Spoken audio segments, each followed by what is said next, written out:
പ്രേമലല്ലേട്ടാ, പാകിസ്ഥാന്റെ കിരാന ഹിൽസ് ഇത് നമ്മൾ ആക്രമിച്ചോ, നമ്മുടെ ബ്രഹ്മോസ് മിസൈൽ അവിടെ പതിച്ചോ എന്നൊക്കെയുള്ള ചോദ്യങ്ങൾ നമ്മൾ ഈ സൈനിക തലത്തിലെ വലിയ ഉന്നതതല ചർച്ചകളൊക്കെ നടന്ന സമയത്ത് മാധ്യമപ്രവർത്തകർ ചോദിച്ചപ്പോഴും ഒരു ചെറു പുഞ്ചിരിയോടെ അതിനെ തള്ളിക്കളയുകയാണ് സൈനിക ഉദ്യോഗസ്ഥരടക്കം ചെയ്തത്. പക്ഷെ ഇപ്പോ ഒരു കിരാന ഹിൽസ് ഉണ്ടോ അവിടെ ഞങ്ങൾക്കറിയില്ല. അല്ല, ചിരി അത് വേറെ രീതിയിലാണ് ആളുകൾ ഇന്റർപ്രറ്റ് ചെയ്തത്. ഓ, അങ്ങനെയൊക്കെ ഉണ്ട്. ചിരിക്ക് പല അർത്ഥമുണ്ടല്ലോ. ഒരു ആക്കിയ ചിരി ചിരിച്ചല്ലേ സത്യത്തിൽ. അങ്ങനെയാണ് ആ സമയത്തൊക്കെ എല്ലാരും പറയുന്നത്. നമ്മളോടൊക്കെ അങ്ങനെ തന്നെയാണ് പറഞ്ഞത്. എന്തോ നടത്തിയിട്ടുണ്ട്, അതൊരു ചിരിയിലൂടെ അവരങ്ങ് മറച്ചു. അല്ലാതെ ചിരിച്ച ആൾ ആരാണെന്നുകൂടി നോക്കണം. അതായത് ഇന്ത്യയുടെ എയർ മാർഷൽ AK ഭാരതി, അതായത് വ്യോമസേനയുടെ ഏറ്റവും തലമുതിർന്ന ഉദ്യോഗസ്ഥൻ, അതീവ ഗൗരവ സ്വഭാവമുള്ള ഒരു ഉദ്യോഗസ്ഥൻ ചിരിച്ചാൽ അത് വൈറലാവും. ആ ചിരിക്ക് പല അർത്ഥങ്ങളുണ്ടല്ലോ. അപ്പൊ അങ്ങനെ ഒരു ചോദ്യം വന്നപ്പോൾ അയാൾക്ക് ചിരി വന്നുപോയി. അപ്പൊ ആ ചിരി അയാൾ മാത്രമല്ല, തൊട്ടപ്പുറത്തും ഇപ്പുറത്തും കരസേനയുടെയും എല്ലാരും ഇത് കണ്ട് അവർക്കും ചിരി അടക്കാൻ പറ്റുന്നില്ല. അല്ല, അപ്പൊ ഞാൻ ചോദിക്കുന്നതേ, ഇപ്പൊ പുറത്തു വരുന്നുണ്ട് ബ്രഹ്മോസ് പോയി അവിടെ ഏകദേശമൊക്കെ തകർത്തു എന്നുള്ളത്. യഥാർത്ഥത്തിൽ എന്താ സംഭവിച്ചത്? പാകിസ്ഥാന്റെ കിരാന ഹിൽസ് ഇപ്പോഴും അവിടെ ഉണ്ടോ? ആ ചിരിയിൽ നിന്ന് അന്നേ ആളുകൾ കാര്യം വായിച്ചെടുത്തതാണ്. കാര്യം, ഒരു മുതിർന്ന സൈനിക ഉദ്യോഗസ്ഥൻ അസ്ഥാനത്ത് ചിരിക്കുക എന്ന് പറഞ്ഞാൽ അതിന് അർത്ഥങ്ങൾ പലതാണ്. ഇപ്പൊ വ്യാഖ്യാനങ്ങളിൽ കുറച്ച് വാസ്തവമുണ്ട് എന്നുള്ള തരത്തിലൊരു വാർത്തയാണ് വരുന്നത്. ഇത് ഒരു വാർത്ത മാത്രമാണ്, ഔദ്യോഗിക സ്ഥിരീകരണമോ ഔദ്യോഗിക വിശദീകരണമോ അല്ല. അതായത് ഈ ഗൂഗിൾ എർത്ത് ഇമേജുകൾ, അതായത് നമ്മുടെ സാറ്റലൈറ്റുകൾ വഴി ഭൂമിയുടെ പല സ്ഥലത്തെയും ചിത്രങ്ങൾ പകർത്തി അതിനെ വിശകലനം ചെയ്യുന്ന ഒരു വിദഗ്ധനുണ്ട്. അയാളുടെ പേര് ഡാമിയൻ സൈമൺ എന്നാണ്, ഒരു വിദേശിയാണ്. അപ്പം അദ്ദേഹം എക്സിൽ, അതായത് ട്വിറ്ററിൽ ഒരു പോസ്റ്റ് ഇട്ടു.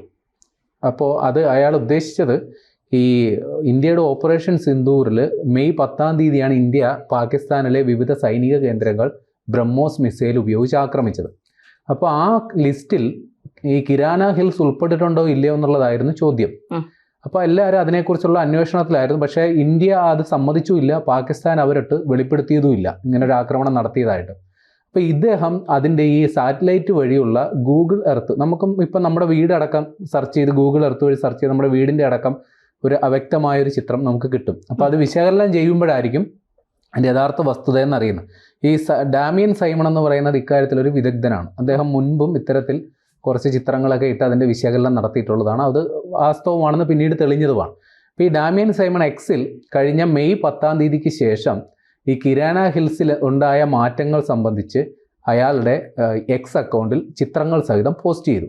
അപ്പം കിരാന ഹിൽസ് എന്ന് പറയുന്ന സംഗതി സ്ഥിതി ചെയ്യുന്നത് സർഗോധ എന്ന് പറയുന്ന ജില്ലയിലാണ്. ഈ സർഗോധയിൽ പാകിസ്ഥാൻ ആർമിക്ക് ഒരു എയർബേസും ഉണ്ട്. സർഗോധ എയർബേസ് ആണെന്നാണ് മുമ്പ് അറിയപ്പെട്ടത്. ഇപ്പോൾ അത് അറിയപ്പെടുന്നത് അവരുടെ മുൻ പ്രധാനമന്ത്രി പർവേസ് മുഷറഫിൻ്റെ പേരിൽ മുഷറഫ് എയർബേസ് എന്നാണ് ഇപ്പോൾ അത് അറിയപ്പെടുന്നത്. ആ എയർബേസിൻ്റെ റൺവേ കുളം കുത്തി ഇട്ടേക്കുന്ന ചിത്രവും ഇദ്ദേഹം പോസ്റ്റ് ചെയ്തു.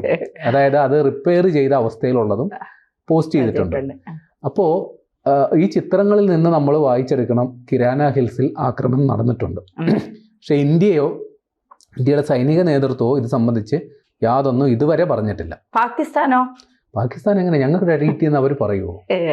അതിനുള്ള സാധ്യത വളരെ വിരളമാണല്ലോ.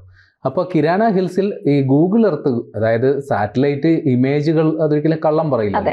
പിന്നെ ഈ ഡാമിയൻ സൈമൺ എന്ന് പറഞ്ഞാൽ അത്യാവശ്യം വിശ്വാസയോഗ്യമുള്ള ആളാണ്. അദ്ദേഹം ഇതേപോലെ ഒരു തന്ത്രപ്രധാന കേന്ദ്രത്തിൽ ഒരു വ്യാജ വാർത്ത പുറത്തുവിട്ട് അയാൾക്ക് എന്ത് കിട്ടാനാണ്? അപ്പോൾ അദ്ദേഹം ഇത് ഈ ഗൂഗിൾ എർത്ത് വഴിയുള്ള പടങ്ങൾ പ്രസിദ്ധീകരിക്കുമ്പോൾ അതിൽ കുറച്ചൊക്കെ ഇല്ലേ എന്ന് നമുക്ക് ചിന്തിക്കാം. പക്ഷെ പിന്നെ ഒരു കാര്യം കൂടിയുണ്ട്.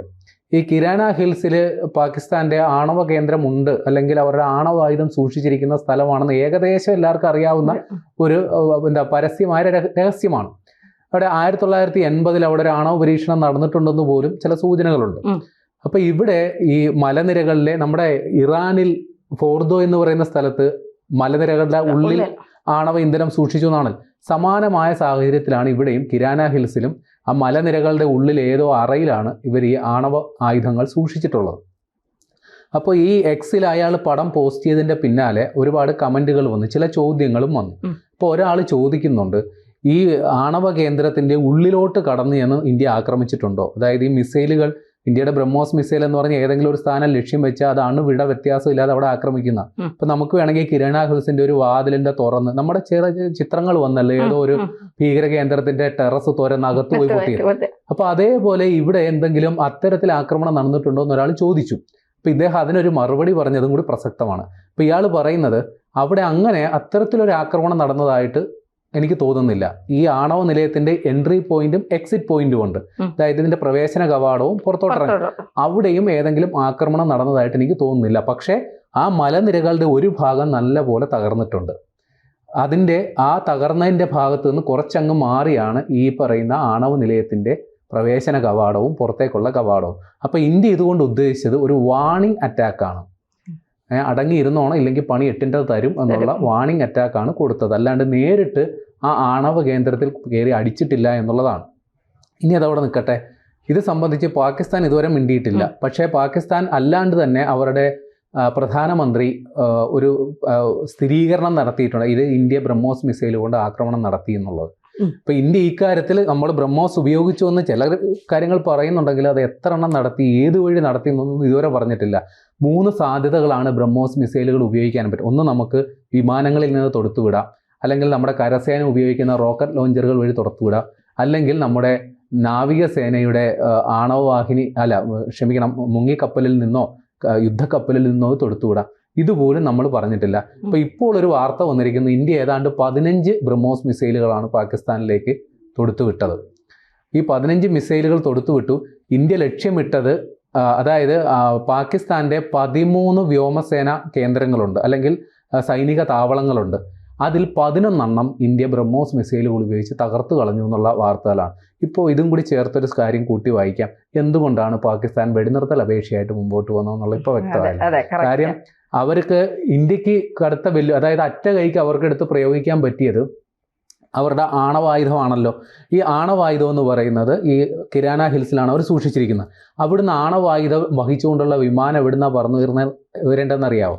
തൊട്ടിപ്പുറത്തുള്ള സർഗോദ വ്യോമ താവളം, തമ്മിൽ വലിയ ദൂരമൊന്നുമില്ല. പക്ഷെ അവിടുത്തെ വ്യോമസേനാ താവളത്തിന്റെ റൺവേയിൽ കുളമാണ്. അത് തകർത്ത് കളഞ്ഞു. അപ്പൊ പിന്നെ എങ്ങനെ സാധിക്കും ഇന്ത്യക്ക് എങ്ങനെ ഒരു തിരിച്ചടി നൽകാൻ സാധിക്കും?